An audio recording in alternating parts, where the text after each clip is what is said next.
I love multiplayer games. It's been a long time since I last played one.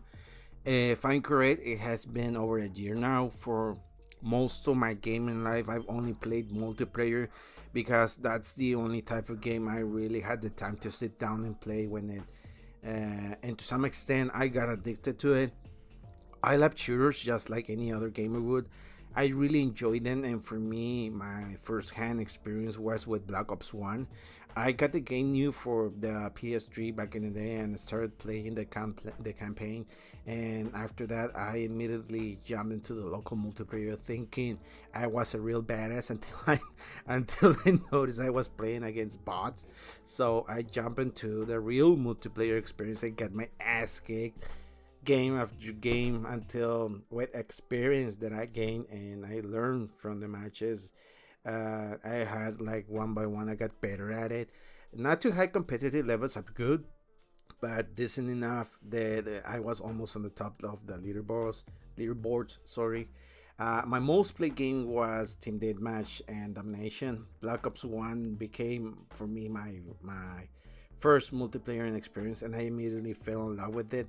Not too long after, or at least it felt like that. Black Ops 2 came around, and the gameplay experience was way better in my opinion than the first one. I think, sorry, I think uh, it's the first Call of Duty game where I had prestige all the way to prestige master and a lot of the diamond camos for all of the weapons. The one that I really enjoyed doing was the knife challenges back in the day. For sure, Black Ops One and Two, the Black Ops One and Two experience left a good impression on everybody back in the day, and it gave way for the beginning of the Call of Duty channels and YouTube on back when YouTube was on his infancy stage. So many YouTubers we know now today founded their channels on Call of Duty, and the vast majority started with the Black Ops 1 and 2 era, or as we like to call them, the golden era of Call of Duty. For me, that golden era finished early because I jumped into the Battlefield series back when Battlefield 3 was on its glory days, so I jumped a little late. So I became a Battlefield fan back in the Battlefield 3 days. So for me, COD got out the spotlight for the years to come. Yeah, I knew that COD was really releasing sorry, a new game year after years, and I followed the gaming news back in the day. But for me, Battlefield became my main shooter, and I really enjoyed playing it. So um, so much that I almost reached the shit buckle kernel status before the release of Battlefield 4. And when Battlefield 4 came out, I didn't even look back at COD.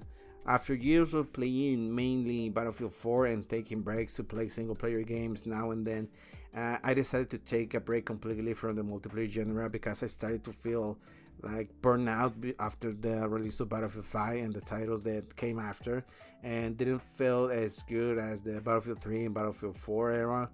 To some extent, the competitive side of things just started to get onto me. I was starting to get salty, and rage quitting was starting to take over my emotions. So playing multiplayer for me started to become a dangerous activity for me and for my own health. So I stopped playing multiplayer PvP altogether. Last year, when the Battlefield 6 beta came out, I decided to play it and try it out, and I have to say that it felt really good. So when it came out, I bought it, and days after its release, I just stopped playing because it didn't feel like a Battlefield to me. It felt like Call of Duty, and there's nothing wrong with COD, but I bought into a Battlefield game, not a COD game. Small maps, fast-paced movement, quick scoping, and in a Battlefield game when sniping should be more like a skill rather than just a flashy move. Quick scoping, it has been to some extent in Battlefield, but in recent years it has started to shift towards like a more COD feel rather than staying or even improving on that wouldn't make it unique. Fast forward to today, we have the COD Black Ops 1 and 2, not a remaster, but a port, if you will. I'm not gonna lie, I'm tempted to buy them, but I know that probably I'm not going to enjoy them as much as I used to.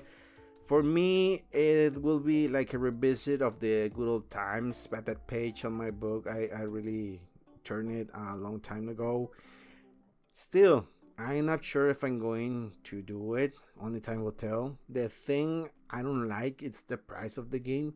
If I'm correct, PS Plus users get a discount in a couple of days moving forward. The price will rise up to 140 for both games with season pass included, and to that I gotta say that I don't like this. Almost 140 US dollars for 15-year games. I'm sorry. I'm really sorry. And with all due respect, those games should cost less. They're just ports, not remasters. For the reviews I watched, there's exploits and glitches and multiplayer, not to mention hackers. If these games were total remasters with better graphics, new servers, better anti-cheat systems, or even added progression, or just something different, that I will happily pay for that product. But if not, if you're only making a port, then just make why just not give it an update and let players who already own the physical copy of those games, which I have. I have this. I have those here with me. Just let them play the game they already paid you for, okay? But let's not forget, and please correct me if I'm wrong, but there's no physical updated disc sell for these games. The only physical in, the only physical in existence are the ones that we already have and still are under circulation. Doesn't that sound like a topic we have been touching upon recently with Sony and their end of physical media? What will happen, say, when 2028 comes around and they decide to pull on the plug on the Call of Duty Black Ops Coalition that you paid for $140? What will happen? Are they going to make a refund? Yeah, you wish. Yeah, you wish. It's your money. It's your decision.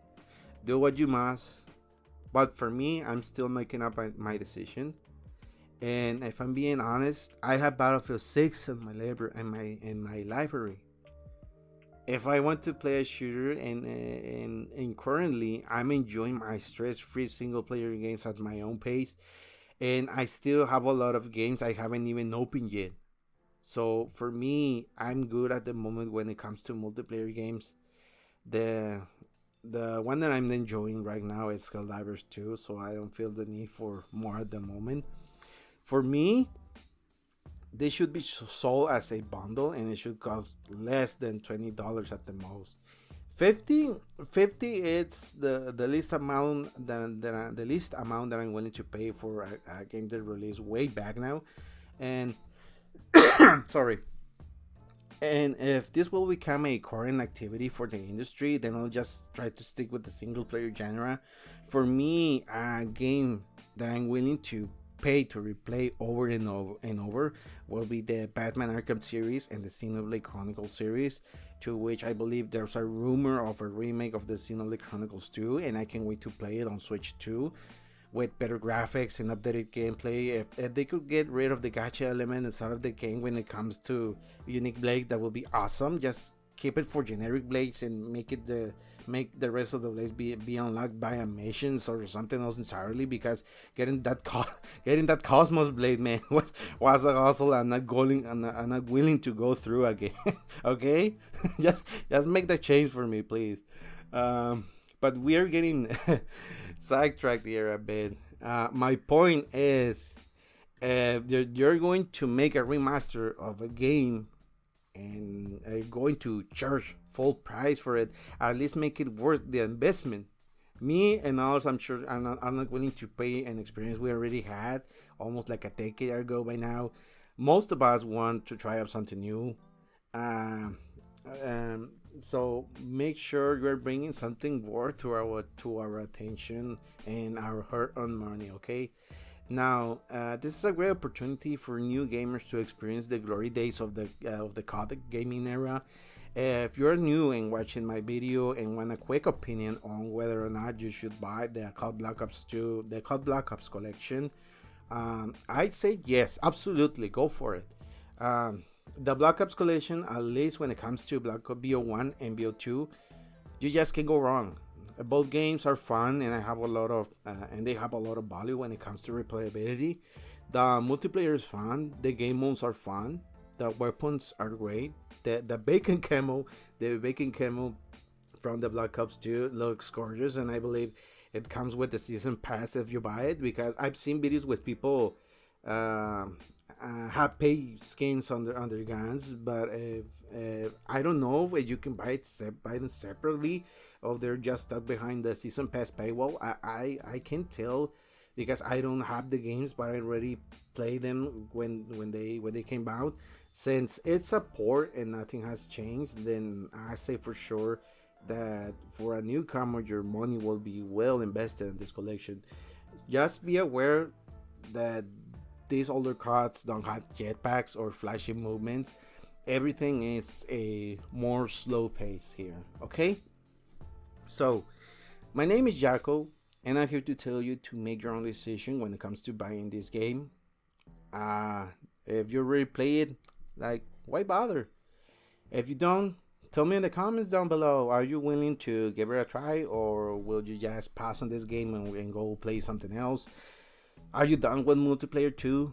Tell me in the comment section down below. By the way, now I have a new goal. If you can, will you help me reach the 20 subscriber mark before the end of the month?